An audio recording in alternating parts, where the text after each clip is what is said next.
What it do? What's poppin' YouTube? It's your boy C Man back at y'all with another reaction video.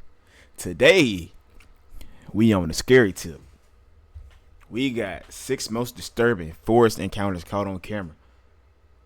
See, when I do these type of videos, I get a good amount of views. You know what I'm saying? But everything ain't about the views with me, cause I got like a couple videos that got 2 to 4 views, and shit, I don't care as long as they get uploaded. But I see that everybody like these type of videos, so I'm gonna keep pushing them out. But let's get into the video. In January 2015, a group of New Zealand film students were recording outside their school at Auckland's Parnell railway station. The footage you're seeing now was recorded by a student named Chris Muir. For a few minutes, Chris and his friends were messing around and having fun as they filmed. But that's when the group spotted a man and a woman wearing creepy white masks hiding in the tall grass next to the station and staring ominously at the camera.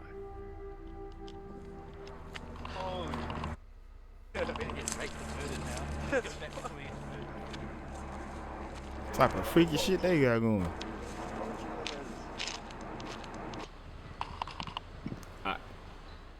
Off rip.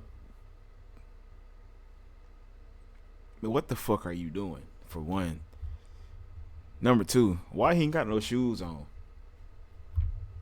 Why the fuck he ain't got no damn shoes on?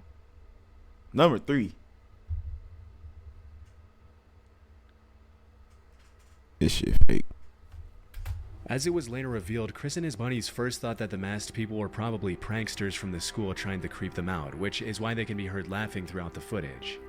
However, the students later confessed that it was more so nervous laughter and that they were actually pretty terrified during the encounter. Disturbingly, looking at the footage, they noticed that the couple appeared to be armed.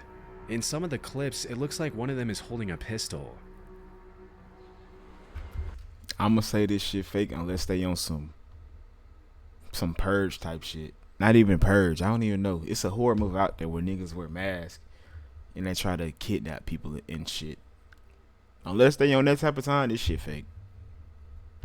Cause nigga, bruh, anybody standing in the forest with mask on and try to approach me, they're getting shot. I'm shooting their ass. I got an AR and a Glock. We can do it, bitch. We can do it. We can do it. I promise you. I'm not finna let you put fear in my heart. Hell no. I'll let off a couple warning shots just to let you know I'm for real. Fuck with me.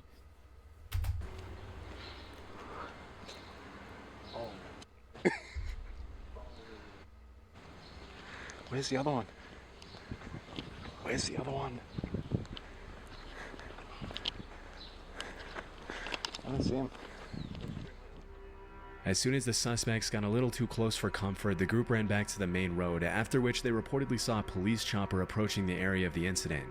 It's not entirely clear who called the cops that day, but based on my research, this wasn't the first time the couple had harassed the public with their creepy masks and weapons.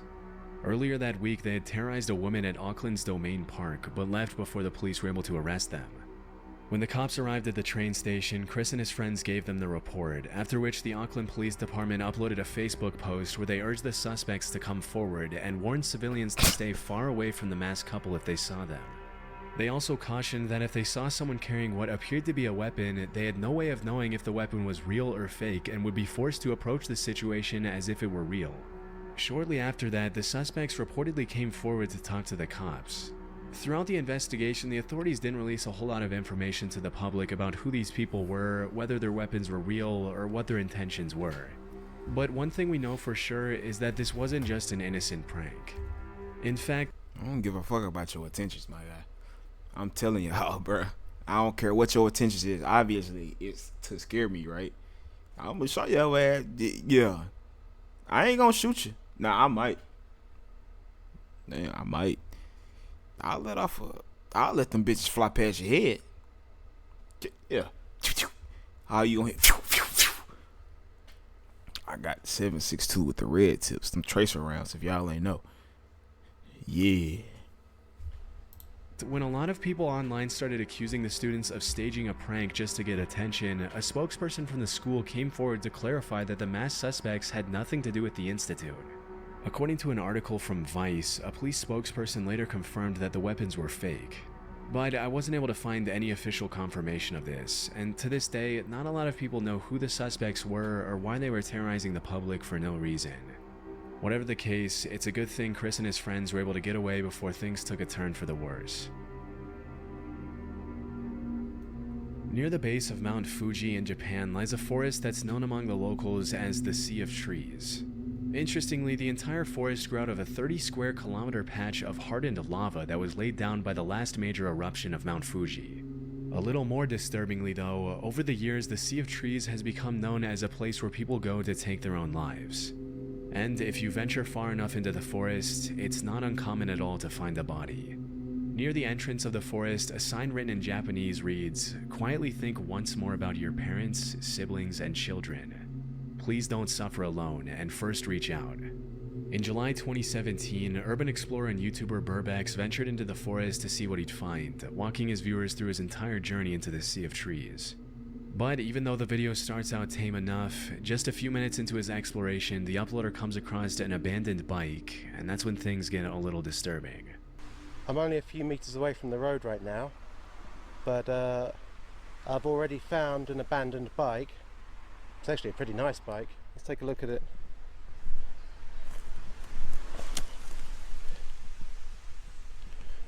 I don't think it's been here a long time. What do we got in here? And there's a packet for a knife. I think I've just found some kind of note in a bag. It says 1211. I can't quite make out. I think this is somebody's name just here, and I'm not sure what this means. On top of the bike, Burbex finds an empty piece of packaging for a kitchen knife, and a few minutes later, he comes across a note written on a plastic bag. The note translates to 1211 verified, Fuji Yoshida Police Station verified, meaning it's likely evidence of someone who abandoned their stuff to take their own life in the forest, confirmed by the local police station. It's incredibly haunting to think how many lives have been lost in that forest over the years, and even more disturbing to think that any random passerby could easily find the body while exploring the terrain. Over the years, the Japanese government has implemented several measures, such as placing security cameras near the entrance to track those who walk inside, as well as training volunteers to talk to the visitors who are thinking of taking their lives. Still, this hasn't stopped people from following through with it, and the fact that the media has really played a big part in sensationalizing the forest in recent years hasn't helped either. In early 2023, a man named David Meredith was taking his usual evening stroll through his neighborhood in Red Deer, Canada, when he suddenly saw a bull moose eating next to a tree. Hoping to catch a better glimpse, he hid behind the tree to watch. And that's when the moose turned around and started charging at him. To understand how incredibly dangerous this is, keep in mind that an adult male moose can run faster than 35 miles per hour, which is almost twice as fast as the max speed for the average human male. Even though moose aren't generally aggressive, they can easily trample and kill a human if they feel threatened, which is probably what happened here. Fearing for his life, David hoisted himself up the tree next to him to avoid getting stabbed by the moose's antlers. He just ran me up a tree.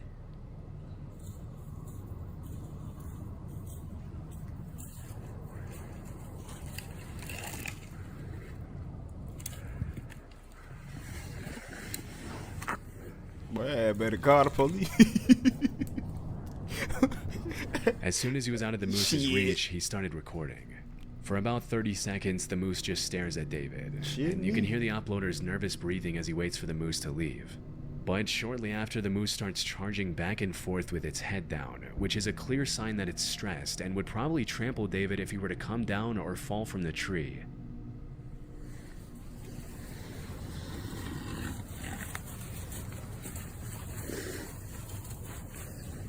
Nah, this ain't no AI generated shit either. That's a real fucking moose.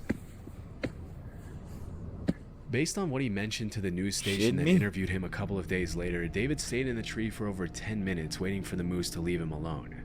When asked how he climbed up the tree, he demonstrated how he pulled himself up by a flimsy-looking branch, which is honestly one of the most concerning parts of this whole situation. That branch breaks, and David would have been at the mercy of a very angry moose and might not have lived to tell the tale. Luckily, after seeing that David wasn't coming down, the moose finally gave up and ran off, thanks to which the uploader was able to come down safely after waiting it out for around an extra half hour. Bruh, ain't no way. In February 2018, a man named Greg Harris uploaded a GoPro video of himself riding his ATV on an unnamed trail. For the first few seconds, the footage shows pretty much exactly what you'd expect from this kind of upload. But in the blink of an eye, something extremely disturbing interrupts Greg's ATV ride.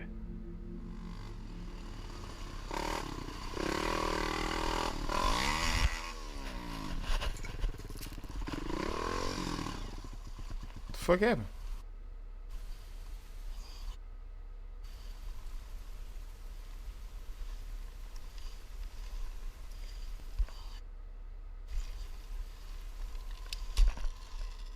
If you didn't catch it, someone had set up a metal wire between the two trees, which got caught in the uploader's helmet and forced him to stop.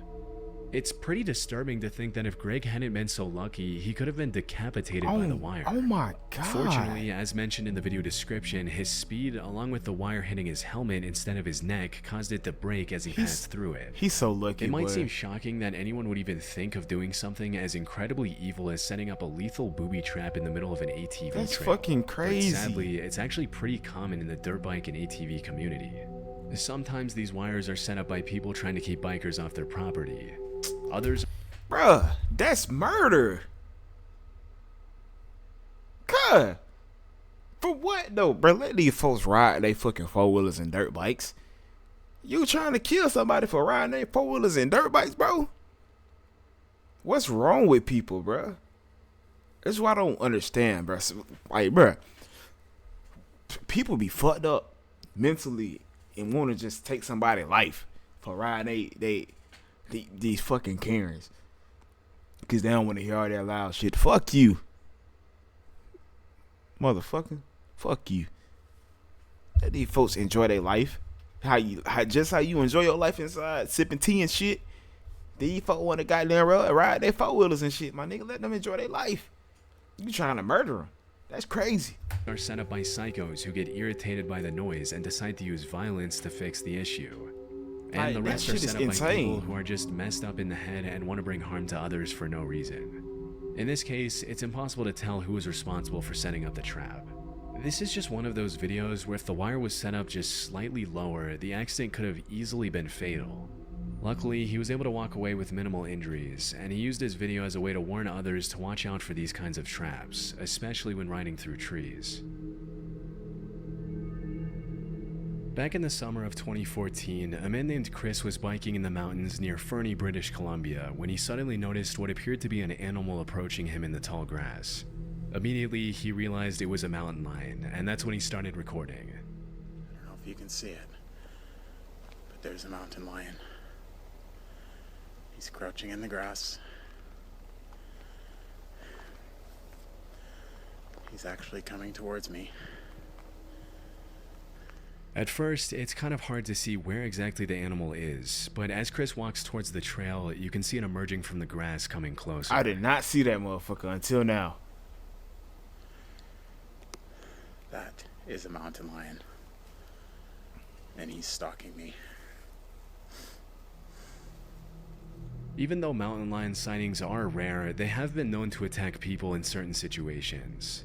And let's just say, if you see one stalking you in the tall grass, slowly approaching as it stares you down, you can be pretty certain that you're in danger. Bro, y'all know how scary About this 2 is, minutes into the footage, the lion starts walking a little faster, and Chris does the one thing you never do with a mountain lion by turning his back and starting to run.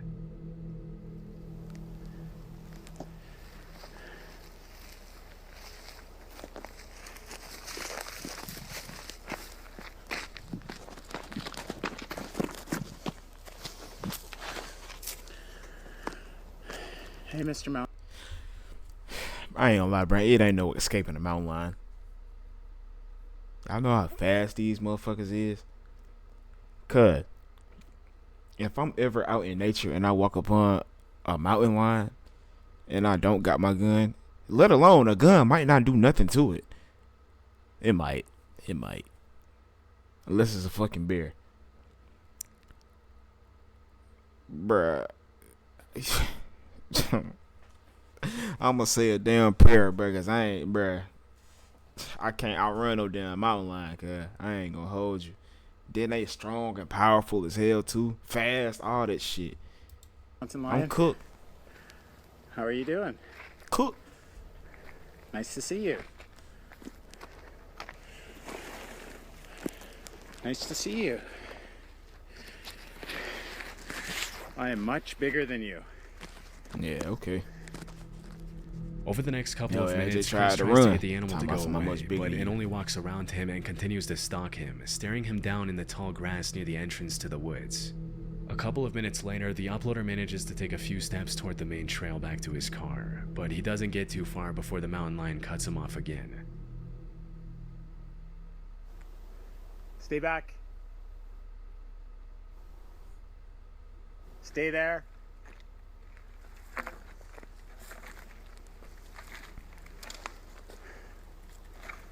I wonder if he got like a stick or something. I'm not afraid of you. Fortunately, after a few moments of tension, the mountain lion turns around and disappears into the trees. Being in a position like that has to be downright terrifying, especially when you consider that the only reason the lion didn't attack was because it didn't want to. And had it felt more threatened, it easily could have done some serious damage. For sure. Thankfully, it was just a close call and Chris was able to walk away from the terrifying encounter unharmed. In March 2019, a 5-year-old girl from Fairlawn, New Jersey was playing with her friends near a creek in a wooded area behind their home right off Route 208. This was an area the family knew very well, as they'd been living there for 13 years, and the girl's father, Dave Kuroda, and his wife felt completely safe letting their kid play in the woods behind their house. But at some point during that particular afternoon, the girl came across a pile of clothing in the woods, after which she immediately ran back to tell her dad what she had found. Damn. Strangely, the clothes appeared to have been cut off a person's body, and there were suspicious red stains all over the tattered, shredded outfit. After confirming the bundle consisted only of women's clothing, Dave called the Bergen County Sheriff's Office and reported the incident, feeling like it was just too out of the ordinary for a random pile of cut-up clothes to appear near the entrance of the woods so close to his home. Even though this was the first time their daughter saw the clothes, it appeared they had been in the woods for several months, which explains some of the excessive wear and tear, but not the suspicious cuts and stains all over the outfit. Immediately, Fairlawn police started asking the public if they could identify the clothes, hoping that it was just a prank rather than something more sinister. Unfortunately, nobody came forward, and until the clothes can be linked to some sort of crime or to a victim, they can't be accepted for testing by the police department. Damn. To this day, the cops from the Fairlawn Police Department haven't been able to match the clothing to anyone in particular. And at this point, all we can do is hope that whoever those clothes belonged to did not come to the harrowing fate that the dark reddish stains imply. And you know what's crazy on top of that, bro? Say if this person ain't got no family, can't contact nobody, right? She can't even get reported missing, even if that was the case. You know what I'm saying? Cause this person ain't got no family or nothing. Probably no friends, no nothing. Can't even get reported missing. And that's the scary part about this shit. She could be just long gone and nobody will ever know. But if y'all like the video, like, comment, share, subscribe if you're new. It's your boy Cito and I'm out of here.